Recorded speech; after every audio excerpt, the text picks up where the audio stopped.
Hi, welcome to the Comics Panel. On today's episode, we're going to be talking about the Infinity Gems. Dun, dun, dun.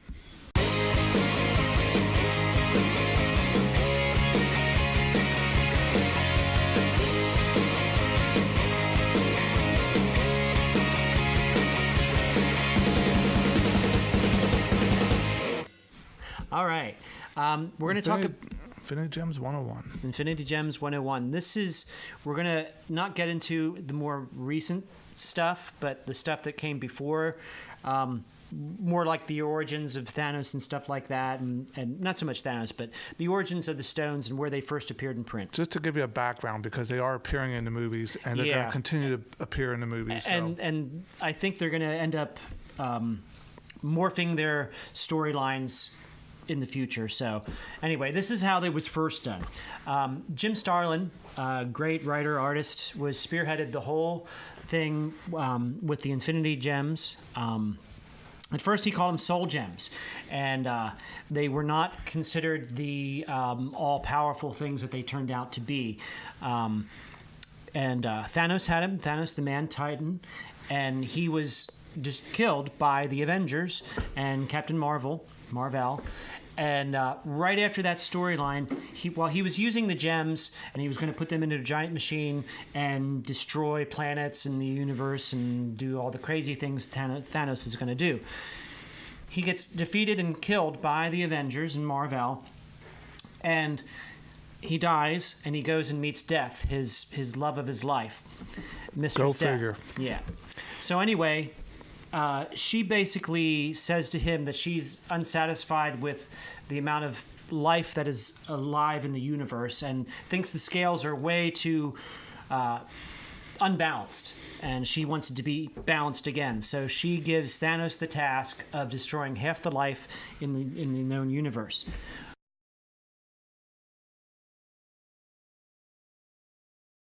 Thanos is dead. So while he's in Death's realm, he is trying to figure out how to do this to appease the love of Death. So he's peering into what's called the Infinity Well. And he probably goes a little bit more crazy as he's looking in this. But as he goes in this, he discovers all these secrets about the universe that are long forgotten and all these things that have happened. And he gets all this knowledge. And while he's going through this, he discovers the true power of the Infinity Gems. And on that note, which is a point for the people that never read the original stuff, in the last Marvel Avengers movie, Thor was, when he was underwater, that's why he takes off and goes into space. That would be kind of what they're alluding to, was the Infinity Well. Yeah. And it's Thor full of gains that knowledge. And everything's in there, and if you know where to look and your desire is enough, you'll see what you need to see, and it's the truth. Now, do you think Death really thought Thanos would find those gems? I don't know, or maybe that was her plan. They never really went into that too much. They left that kind of up in the air. So Thanos discovers the true meaning of the soul gems. He then renames them the Infinity Gems. How many gems are there for the people out there? There's 6. There's 6 Infinity Gems. Which are the cornerstones of reality, you said. Yes. So. Yeah, it's a great description.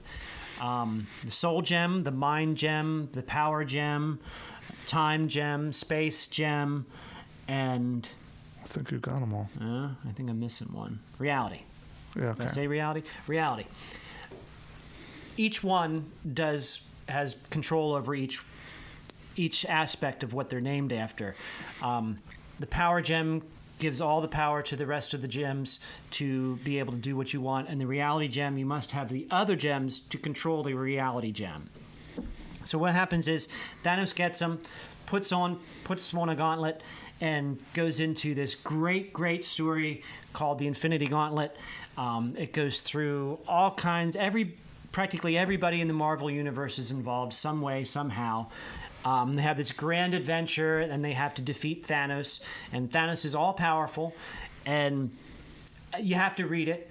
It has a great ending, the only way it can kind of work out. It's a fantastic story. And it ends with the gems being kind of Adam Warlock gets in control of them, and after that, he creates the Infinity Watch, which he breaks the gems up and gives them to each one of his friends, and says, "We're now gonna Control the gems, and because we trust each other and all that stuff." The Infinity Watch is made up of basically Adam Warlock's friends: Adam Warlock, Gamera, Pip the Troll, Moondragon, and who got the other one? I can't remember now. I just had it in my mind. Thanos got one. Not Thanos. Thanos got the reality gem. Adam Warlock got one. Did one. Thanos really get a gem? Yeah. Why would you give him a gem after Because you need the others to control. Yeah, but he messed up everything. You had to read it. I only read issue 1. It makes sense when you read it, why he gave it, and the others, like Eternity, was all pissed off. Why'd you give him that? You know. Yeah, it messed makes up sense the whole in the universe. End. Anyway, it was Pip the Troll got the time gem. No, he got the space gem. That's right. He got the space gem because he used it to pop all over space and commit petty criminal. Oh, that's why he petty kept crimes. Appearing in X-Men. Yeah. All right. Yeah, he could teleport anywhere. Adam Warlock kept the Soul Gem because that was the one that he's always had. And Warlock is a great storyline, even before they got into the whole thing with the Soul Gem. Gamera got the Time Gem, and she didn't really know how to control it, but she kept getting visions. Moondragon got the Mind Gem.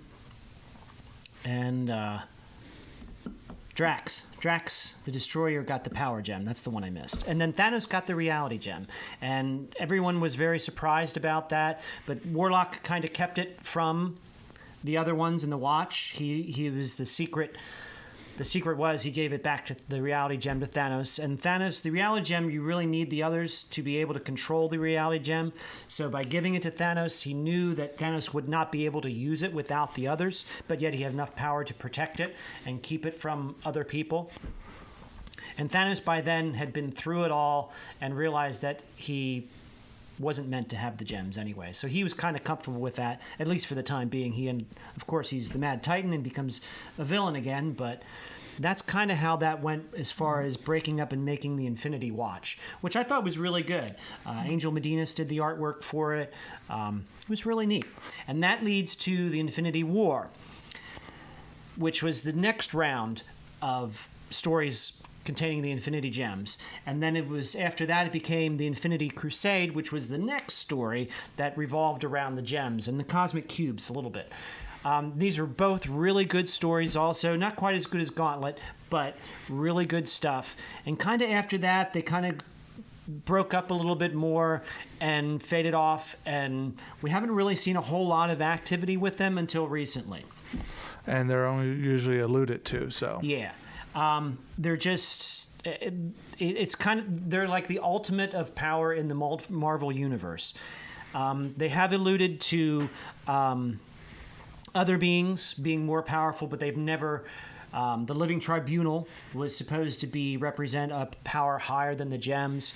You got the Collector. He's got killed next. I mean, later on he got killed and things like that. But with the gems, we really got to see a lot of the cosmic stuff in the Marvel universe and where the Elders came from. They're the ones who had the gems first that Thanos had to get them from.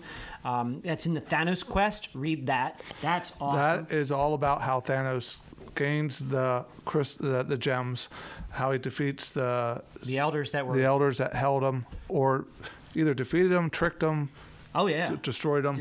He went through used all his means. So 2 must reads for the Infinity Gems, if you want to know about them, would be Thanos Quest and the Infinity Gauntlet. Yeah, those are the 2 must reads. The other ones are really good too, but they're kind of everything you need to know is in Gauntlet and Thanos Quest, really. Everything you wanted to know about the gems. Yeah. But they're great reads. We recommend them. Definitely. I would great artwork. Jim Starlin does. Jim Starlin does a lot of good. And George Perez does the artwork. George Perez does it. Ron Lim's involved. Both of them guys are great. You know, there's other people involved too, lots of other people, but yeah, that's really, really good stuff. It's just the basics about what the gems are. We don't want to ruin the storylines for you. So when you go to your local comic book store and say, "Get me this book," yeah, it's If they don't definitely have it, worth a they'll read. order it, yeah. Really, really cool stuff, actually. Doctor Doom ends up being a good guy a little bit. You know, it's cool. you got a cast of everybody in there. Like you mentioned, all the cosmic heroes. I mean, and villains, and Yeah, there's a lot Silver of people in Surfer, there that I Warlock. never even knew that made an appearance, as well as the superheroes themselves in there. Like Doctor Strange and Silver Surfer play a huge role in Oh, yeah. Infinity Gauntlet, and I just didn't really picture Doctor Strange as being somebody in there, as well as Hawk plays a great role. Yeah, in everybody's fact, in Hawk has a great conversation, I believe, with Wolverine, Wolverine, yeah. on there, and I don't want to ruin that for you, but that's an interesting conversation between the two of them. So it's great stuff. Definitely check it out. Yeah, absolutely. And on a side note, in the Avengers movie, second one, Vision gets a gem on his forehead. Yeah. No. That didn't happen that way in the comic books. That's strictly a Marvel Cinema thing. It has nothing to do with Absolutely. the books. All right, well, that's it. So please like us on Facebook. And subscribe to our YouTube channel. Thank you.